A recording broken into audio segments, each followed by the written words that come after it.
far.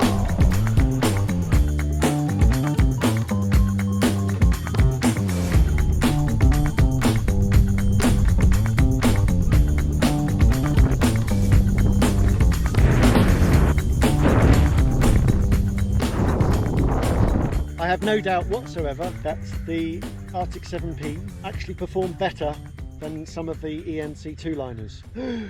It's not possible. Hello there! How's it going? This time I'm going to be talking to you about the Niviuk ARTIK 7P. Lightweight 2.5 liner. I'm going to say it now. As far as I'm concerned, it's a 3-liner really.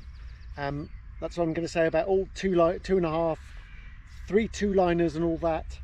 From my point of view, they fly more like 3-liners, and you've got 2-liners that are the differentiator. There's a bit of a design difference, but in terms of how they fly. So that's it. There, our first controversial point out of the way. Well, let's start off with the design, the build quality, the construction, the materials and all that. It is an ultralight wing, so it's definitely very light. For knowing the exact weights and all the sizes, the colours, all the other tech data, go to our website flybubble.com, and that's all on there. Comes in a Niviuk, the lightweight concertina bag, and that's a really lovely concertina, very light, and you end up with a very light compact package. To give you an idea, here I've got Arctic 7P with an Arrow P medium, and as it happens also in this Niviuk XP80 backpack, which is really great. Niviuk's build quality these days is just absolutely amazing. It's very, very high quality, the quality of the wings, and they're beautiful to look at.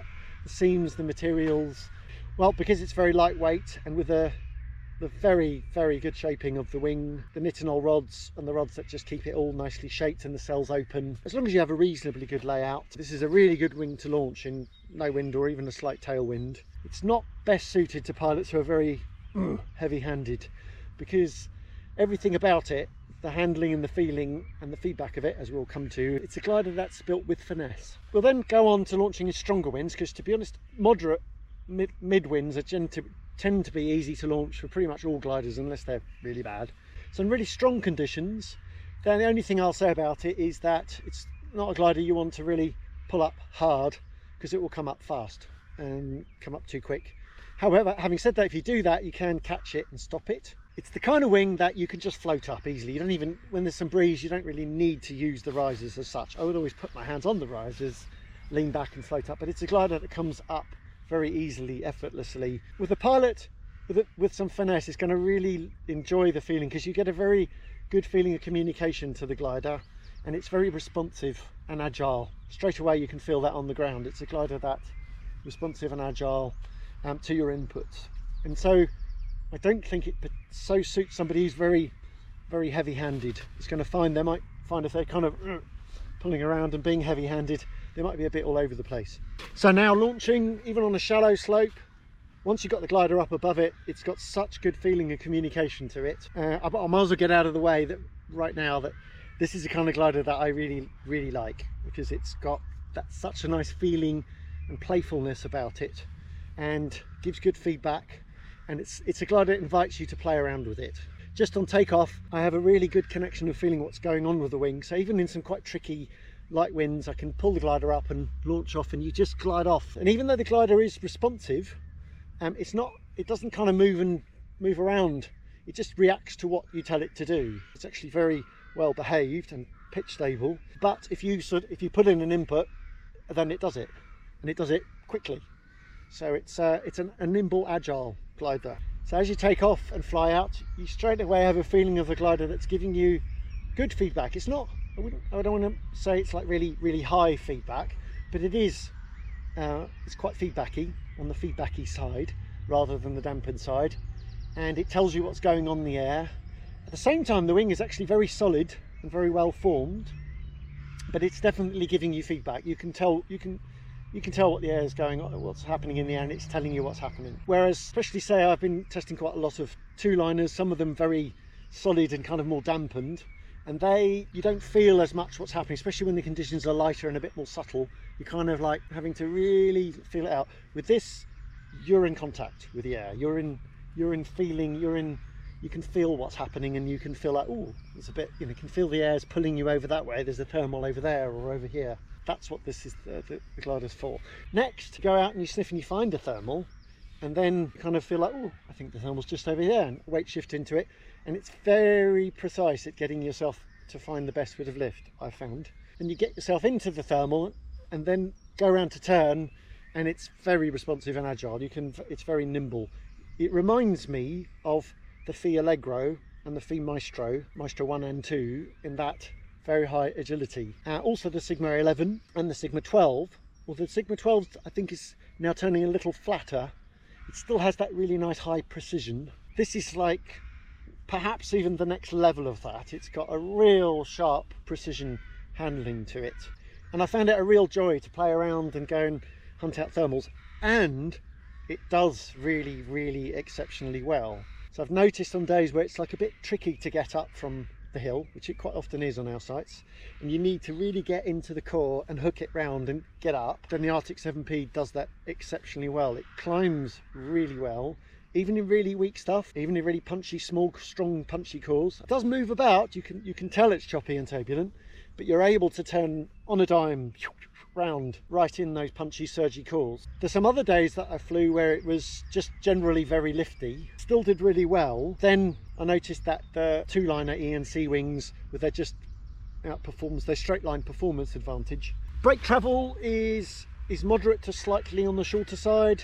The stall point is really clear on the glider, but the brakes are really not heavy. They're a little bit on the lighter side, so the stall point compared to some wings is a bit lighter. The ideal position I find is just hands through, half wrap. That's plenty to turn even really tightly with a nice combination of weight shift. Flown it at least with the Lightness 4 and the Aero P. I actually found them both really good combination. I almost found the Lightness 4 slightly better because it's a very agile, nimble, agile glider, and the Lightness 4 has got slightly more stability than the Aero P does. The Aero P is a little bit more, has a bit more movement to it.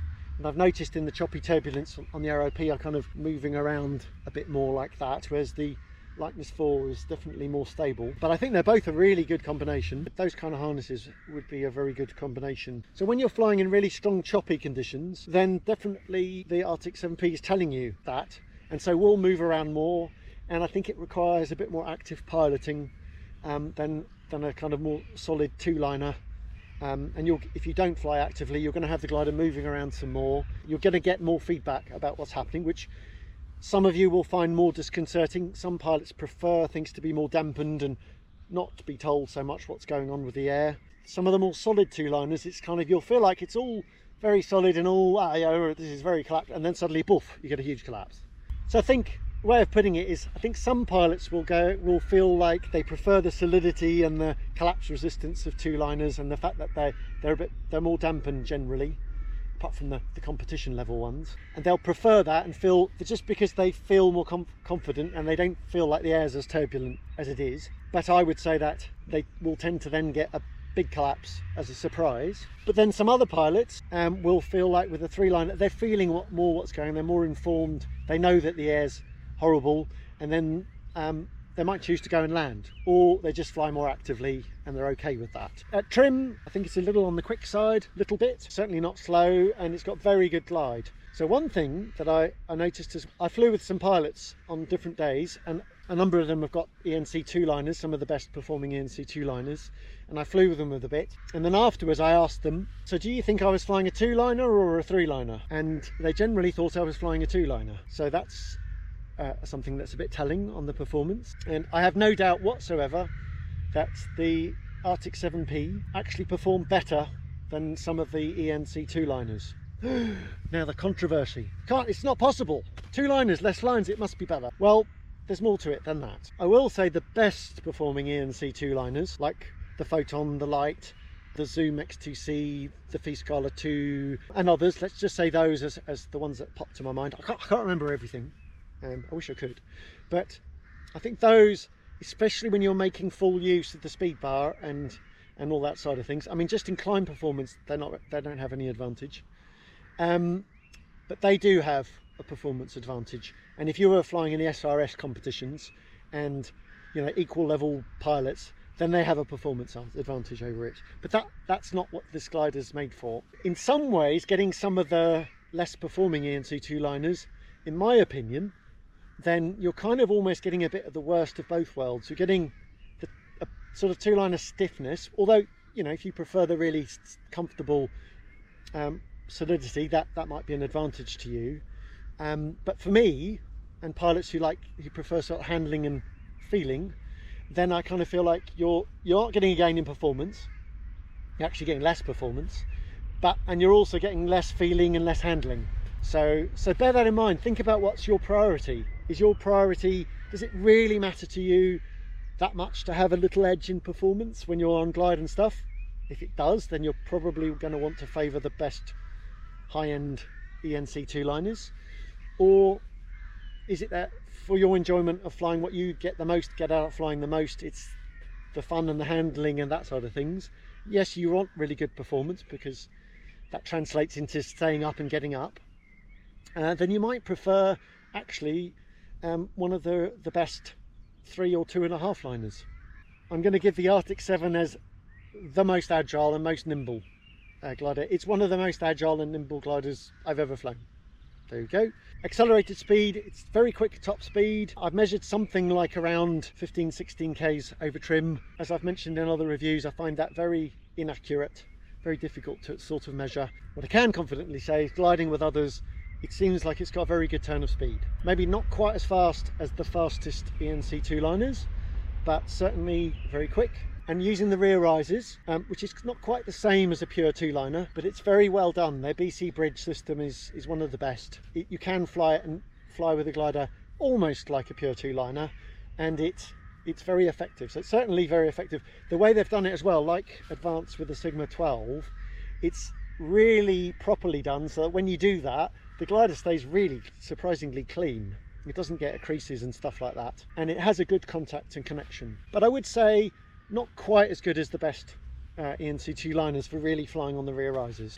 Descent techniques, first of all, big ears. So big ears, nice and easy, come in nice and easy, sit there, pretty stable, very effective, and came in, no problems at all. Spiral dives, well, definitely on the agile side, and to go into a spiral, you can get yourself round and down into a spiral quite quickly if you want to. So I think it is, again, that's that side of the Arctic 7 that is best suited to a pilot with a bit more finesse. So if you're really heavy-handed with it, you're going to find you wind into a spiral quite fast, and if you come out quick, you're going to come out a bit quick as well. Having said that, for the class, it seemed to me to be very well behaved. Collapses, actually I did have a couple of tippy-tuck collapses because we have actually had some quite choppy conditions. That's the thing, the glider just was totally behaved. It didn't turn off or anything like that. It seemed very well behaved. I did pull some collapses, and they again seem to be quite manageable. Again, it's around the mid-sea level. I didn't find anything kind of very demanding or anything like that. In fact, quite easy to pull the thing and hold the glider. The main point I'll make is definitely a glider that you need to be flying actively to stop those tic-tacs, but actually surprisingly solid and well behaved. So a pilot who's been flying high B wings and is very comfortable, now wants to take a step up from a high B wing and doesn't want to go to a two-liner, prioritises handling and feedback and feeling and agility, then the Arctic 7 is a brilliant choice. Pilots who are already flying C-class gliders, you've had one for a while, say a Sigma or the Arctic 6, then this is an excellent upgrade. I think pilots for flying an Arctic 6, which is well known for its lovely handling, I think you're going to find the Arctic 7's handling's even nicer. So compared to others, probably the main contenders for the Arctic 7P are the Sigma 12 DLS, and the ones that pop to mind, sorry if I don't think of everything, the other one that pops to mind is the BGD Lynx 2. So if we're going to talk about negatives, potential negatives, well it really depends on who you are. So the negatives of one pilot are the positives of another. That's why I always say that one of the biggest mistakes pilots make when they buy gear is they buy the same wing their mates have, and then they find it doesn't suit them at all. So it's a very personal thing. So one, it is a very responsive, agile glider. So I think the main thing is it's not best suited to somebody who's heavy-handed with it. Also, it does give it's quite high feedback, so it does give you feedback and tell you what's going on in the air. So I think pilots who prefer something really more dampened and reassuring are going to find it a bit too nervy and twitchy for them. Finally, on a personal note, well, you've probably gathered it by now, I really like this glider. I love it. It's like a glider made for me. So Admittedly, that might give me a kind of personal bias towards it a bit. I really love this glider. I really enjoy flying it. It's the kind of glider that puts a big grin on my face and makes me want to go out and fly more and play around with the thermals and all that sort of stuff. Absolutely fantastic for wingovers, the agility plus solidity and performance of it. It's absolutely superb. One of the best wing gliders I've done for wingovers. I don't know if I've got footage of wingovers. Hopefully I have. It's lovely. You can get it round and banking into big wingovers very quickly. That's it. Well, that's it. The end. We shall see you in the next video. Bye.